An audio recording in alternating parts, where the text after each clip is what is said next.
আমি ডাল 2টো সিটি মেরেছি, ভিজিয়ে রেখেছিলাম কাল রাতে, তো এসে 2টো সিটি মারলাম। আর মরিচটাকে আমি গ্রাইন্ড করিনি, শুধু হুইপ করেছি।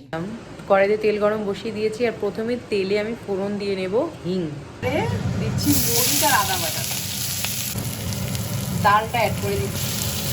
তো এবারে এটাতে নুন আর হলুদ দিয়ে দিলাম, ভালো করে মিক্স করে এটা একদম কষিয়ে শুকিয়ে নিতে হবে। এবারে আমি আটাটা ময়ন দিয়ে নিচ্ছি।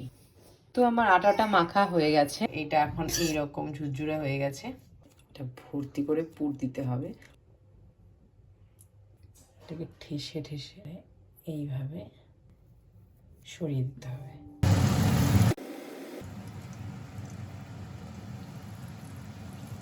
ডাল পুরি একদম রেডি। ভীষণ সফট, আর তার সাথে তারপরে একটা